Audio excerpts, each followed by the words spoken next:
Shalom, irmãos e irmãs, que a paz de Deus, que excede todo entendimento, guarde o seu coração e mente em Cristo Jesus.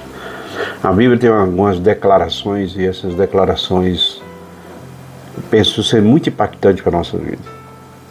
E eu quero pensar hoje com vocês uma dessas declarações que encontramos em Gênesis capítulo 50, verso 20. Trata-se de uma declaração feita por José, personagem que a Bíblia dedica muitas páginas. Começa no capítulo 37 de Gênesis e até o capítulo 50 ainda faz referência a José, e a declaração quando ele diz: quando vocês estavam planejando mal contra mim, mas Deus o tornou em bem, planejando fazer com que muitas pessoas fossem preservadas com vida. Sabemos as razões pelas quais os irmãos de José fizeram tudo aquilo com ele. Ciúme, inveja, tratou ele de maneira tão cruel, jogando num poço, vendendo como escravo, mentindo para o pai, causando uma dor ao seu pai sobre a morte de José.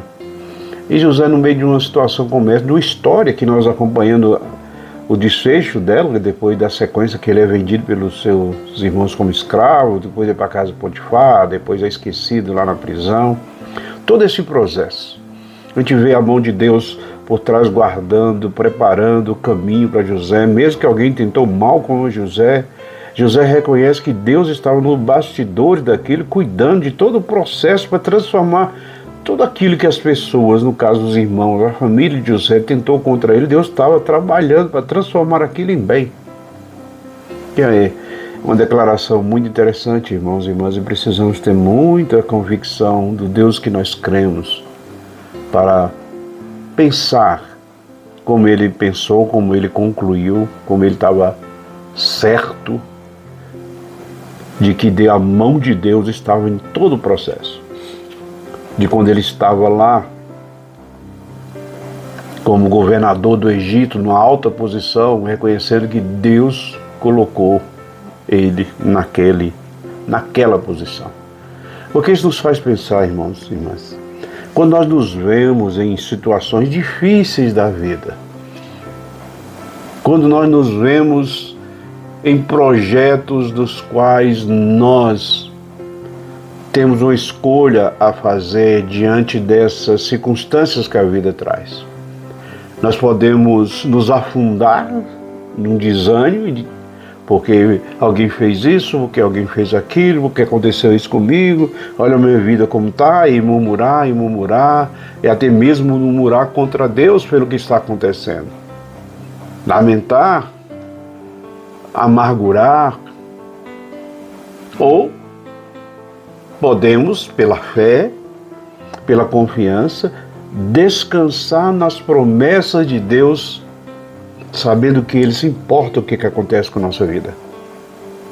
Sabendo que Deus pode transformar qualquer circunstância difícil que a gente possa vivenciar, transformar isso que alguém ou alguma coisa tentando fazer o mal, transformar em bem. Ele pode transformar a morte em vida. Ele pode transformar a tristeza em alegria. E aí, meu irmão, minha irmã, você está nessa posição de fé e de confiança, que todas as coisas cooperam para o bem, como diz a palavra. Mesmo quando outros pretendem o mal, Deus usará para o bem. E aí, mais importante, irmãos, eu penso nessa declaração de José, em Gênesis 50, 20. É que não era para benefício próprio apenas. O propósito de Deus de transformar o mal em bem era para que alcançasse muitas outras pessoas e, sobretudo, para a glória dele. Por isso, seja qual for a circunstância que você possa enfrentar, você consegue enxergar nessa declaração também algo para a sua vida? Alguém ou alguma coisa que tentou o mal, Deus pode transformar em bem. Pense nessas coisas. Que Deus te abençoe e que você tenha um dia de paz. Shalom.